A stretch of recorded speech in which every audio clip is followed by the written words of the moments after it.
Morning all. I think we should have a look at another Nakamura game from an earlier round against Turkey in round 7. Nakamura is actually one of my favourite grandmasters at the moment, having played him at least 2 times on the ICC, once in Gibraltar, real life 5-minute.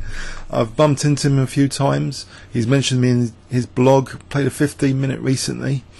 He's my favourite player because also, his attacking style, his adventures in the opening. I'm excited to see him, winning games. This was one of the shorter wins we haven't covered on this channel against Dragan Solak. Okay, a 2-5-9-9 a grandmaster. So let's see how this happened. This game, G3 from Naka, and the interesting thing here, he's not even putting strain on his opening theory or memorising lots of technical lines. It's just a very, very simple approach in the opening, just G3. I think it's just usually aiming for some light square pressure. In the English opening you usually play C4 and try and get D5. He's got the option for the English opening, but D5 kind of potentially discourages C4. So knight F3, knight F6, we actually just get a King's Indian attack position. King's Indian defence if you play the King's Indian setup against D4, but again with white this is like King's Indian attack territory. And I've always thought it's very, very talented players like British Grandmaster David Norwood, who I think is in the Bahamas now or something last time I heard. He used to play this. He didn't used to memorise tons and tons of theory. He just was a very, very talented player naturally and was playing this with fantastic results. This kind of system. So bishop F5, white castles E6. What similarities with the King's Indian defence here though? I mean, white hasn't constructed a broad centre. It's a very, very solid centre looking like a Slav against this setup. But with the bishop on F5 it's a potential target for E4 later, or being harassed here for knight H4. It hasn't got an escape square set up yet on H7 in this position. And this is quite interesting in its own right actually. Black's move here was therefore a little bit committal to play the move E6, locking in the bishop, for potential knight H4s. So it's interesting, Black's already kind of making the decision to lose the light square bishop, which you might not think is greatly significant here because there's dynamic compensation in this position. Maybe you might ask, well, what about bishop G4? Is that an idea, not going to G6 immediately? Let's have a quick check on bishop G4. So H3, bishop H5. Okay, G4 is playable. And we've got basically still a small edge for white, and white doesn't have to even immediately take on G6. In fact, it's probably best not to. Probably best to keep some tension going. So E4, knight D2. So let's go back. The immediate knight H4, bishop G6 is still okay for white, of course. But Naka does immediately execute the option of taking on G6, which is very interesting. Now you might think, okay, Black hasn't castled kingside yet, so is his sneaky intention just for this kind of thing? Use this H file, put the bishop here, stick the queen there, start putting pressure on dark squares, and maybe get an attack later. In principle, yes, but let's see, knight D7. Sorry, knight D2, pardon me, knight BD7, and now white plays E4, and already it's a bit awkward to play a move like bishop D6 potentially, because it could be running into an E5 at some point, perhaps not with F4 because that would be weakening this diagonal, but what about something like, for example, bishop D6, something like queen E2 and then maybe like this, and Black doesn't really often want to have this threat of E5. So perhaps Black thought, well, okay, I'll take on E4 here and lock down white's E5 by playing E5 myself. Now often this is a bit of a problem for the D5 square, but Black's got D5 under control here, and he's potentially got dark square pressure on this diagonal with bishop C5. Okay, and we do actually see queen E2, bishop C5. So what has white gained from the opening? He's got the 2 bishops, Black's got this h-file, but it might be academic if it's not supported. If this rook is not accompanied by other resources, it might be proven to be academic. Knight f3 is actually a very simple but strong move, because actually the g5 square has actually been weakened with hg, because black cannot kick a piece that easily from g5 here, which is very interesting. Queen c7. In fact, white plays on this fact and also half shuts down the h-file. If black cannot easily break this pawn with g5, then what use is this h-file? So h4 looks odd. It's compromising, g4, but how is that exploitable? And what if, something like bishop h3 later? That might be a nice diagonal for the bishop. In fact, black decided here not to castle queenside, but to castle kingside. What would happen if black castles queenside? Let's check this position. What does an engine think of this position? We've got the move queen c4 immediately, targeting f7 here. If white has to protect that, say with this rook, for some reason the other rook's recommended, then we have b4 immediately, and all of a sudden we've got an accelerated fianchetto for potentially putting pressure on e5. We've got knight g5, that's hitting again f7, and it starts to look unpleasant. Here, okay, there's pressure which is difficult to remove, and also white's looking forward to a4, a5. As follows: c5, bishop e3. It's just an uncomfortable position. This is just uncomfortable for black, even if the queens get exchanged off. Okay, so maybe black is off put here. He's looking into the variations, and he decides that things like queen c4 and knight g5 are not nice. It's going to tie down a valuable rook resource. This attack's not going to get anywhere. So he castles kingside. But white starts celebrating the light square bishop now.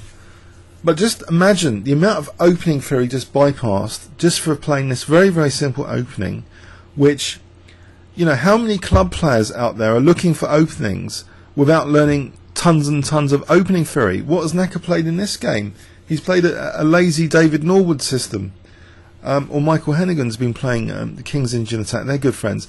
So for the King's Indian defence player, you're used to fianchettoing the bishop. So it's just, and it's grabbed a significant trump card from the opening, the bishop pair and the light square bishop, in particular. It's a significant trump card. So why not? And now after rook e8, king g2, as though, okay, maybe even rook h1 is on the cards later. Maybe white's going to start attacking with h5 later and use the bishop in other tortuous ways, like this diagonal, if he can undermine with that and start to get his resources to the opponent's king here. Knight f8, knight g5, putting pressure already on f7, unveiling more potential for h5 in some variations. Black puts a rook on the centre. Is it doing much? Well, a3 is cautiously played here, actually. Very interesting move, a3. So maybe queen b6 might have been quite annoying in some lines, but now b4 might be annoying in return. Queen e7. And now we see bishop d2. So queen e7 looks like a solid central move, keeping an eye on f7. So bishop d2. And now this knight is challenged actually with knight 8 to h7. Rook a e1. White still has a comfortable position. The knight comes off, pair of knights. Nasty pin, or is it just queen c7? But here, interestingly, white can make use of the pin. Can you spot the move that white plays here if I give you 10 seconds starting from now?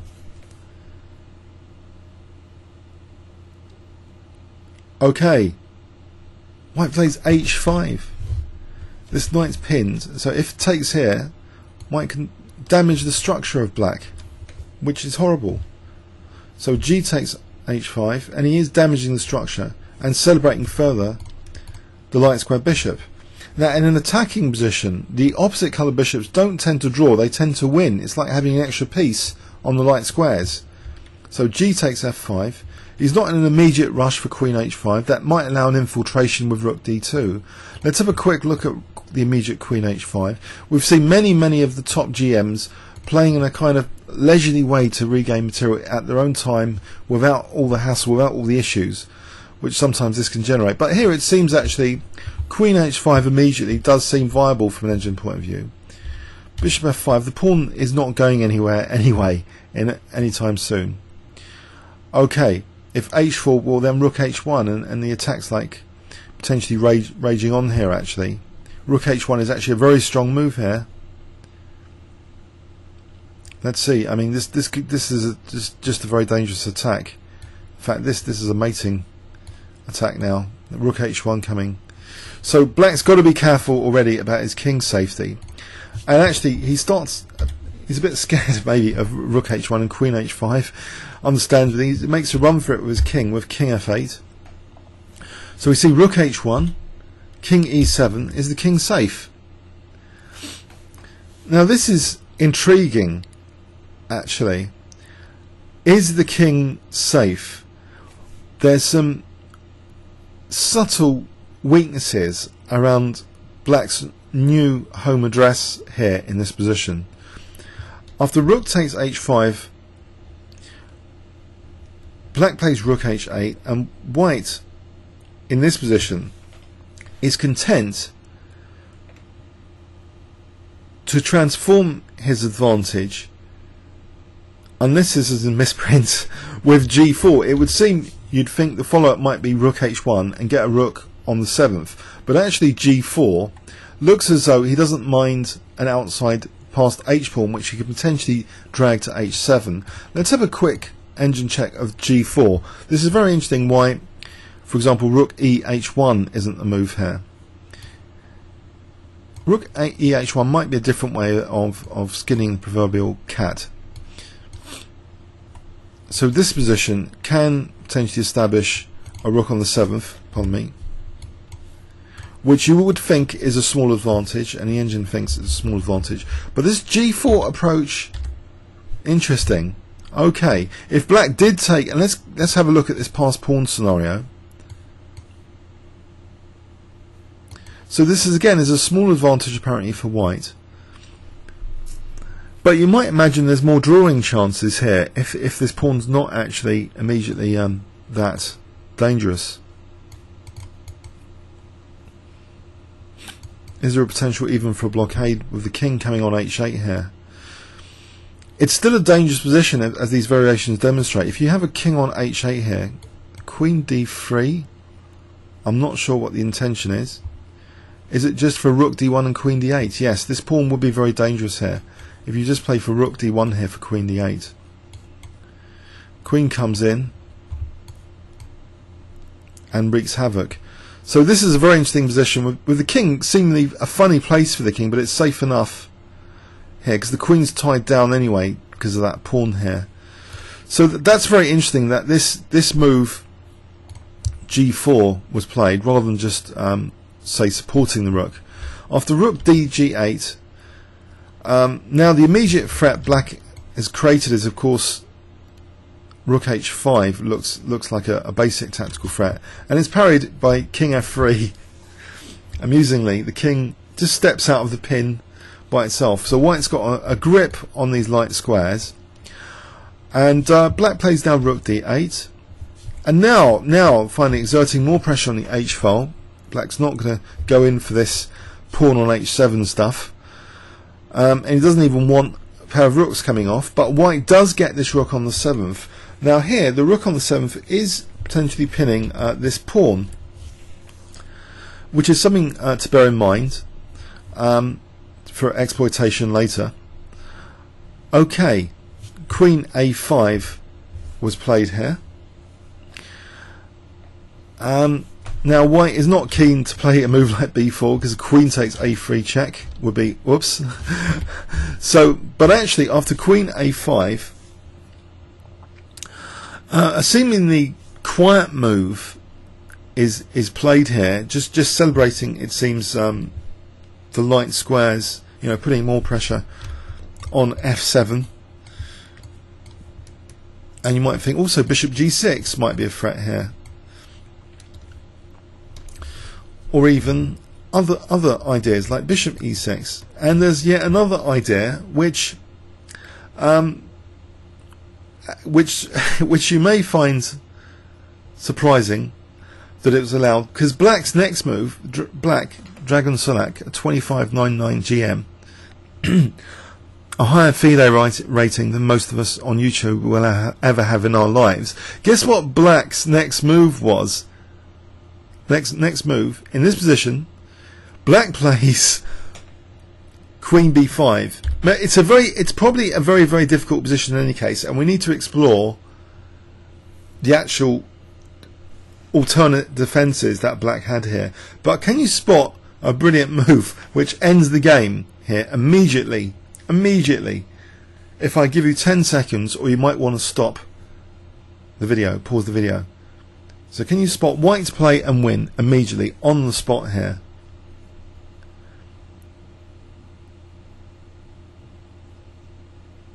Okay, I hope you spotted it. It is using this pin. It is using this square, not this one. It's queen e6, it's mate, embarrassingly. A shocker. The game ends on move 31 with queen e6 mate. This game played an important role in winning the match against Turkey, 3.5-1/2. Let's review, was it really an intensely bad position? Let's have a look at possible tries here. There is a threat also, I mean there's other threats here. It looks as though white's almost 3 pawns up here. This is bad news. Let's try rook d6. Now bishop g6 rears its head here. Rook takes f7, and you know, with the attacking opposite coloured bishops, it's like being a piece up on the light squares. And this rook's now ready to rumble on the 8th. So this looks like a devastating attack. The light square bishop pushing resources away from light squares. This looks like just devastation. The king is not that bad on f3, it turns out. So this kind of position is better for white anyway. So bishop g6 was annoying. Maybe the GM had been factoring on bishop g6 here as the purpose of queen c4.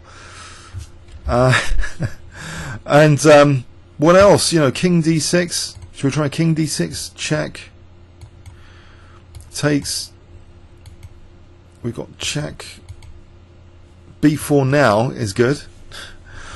So it looks as though that, in principle, that this setting up the b4 threat is in principle not a good idea in variations where queen a3 check is not available either. So that doesn't help black's defensive task. So I think we might have to rewind back further here. Forget queen a5. Something like queen d6, and you might think, okay, is black secure here? Surely black might be secure here. It looks as though it's not much from an engine point of view. With e6 guarded now, the main threat bishop g6. It looks as though bishop f2 is picked up as a resource. I'm not really sure why. Is this equal? Is it a draw by perpetual? Ah, something interesting just occurred here. Was that forced? So king f2 might actually be very bad, especially on king f1. That's a way to lose. Check. If queen e2, well, this is mating through queen f3, and if queen e2, so white has to be careful on this bishop that takes f2 resource. If he did check, so this perpetual is with queen e2 and a perpetual here. So there is stuff to, basically, that just underlines that there is stuff to take care of for white as well. So it seems black really did go downhill with this queen a5 sort of trap setting move almost. Unfortunately, you know, it's really backfiring here with multiple threats, queen e6, bishop g6, and potential b4s in variations where queen a3 is not check. So a sudden end to this game. A quick overview and summary. So for the lazy player who doesn't want to play a theoretical game with white, and maybe on a long, hard one-day FIDE time control, you don't want the whole day wasted through someone who's done more preparation for you in a very sharp opening. So you play a move like G3, and there are many successful players who play this kind of King's Engine attack system. So without the C4, which would more characterise it as an English opening. So King's Engine attack system, and surprisingly giving black this dynamism which really black cannot really exploit. So basically white's got the trump card of the bishop pair, and he doesn't mind this small advantage, and in fact he's celebrating his light square bishop quite a lot here, offering pass pawn. That's refused. Continuation. Now he gets this dangerous rook on the 7th, which is already setting up resources by immobilizing the f7 pawn. Black played one incautious move, it seems, at move 29, and it looks to be impossible to defend this position after queen c4. In fact, queen b5, queen e6 was the swift execution of the black king. Comments or questions on YouTube? Thanks very much.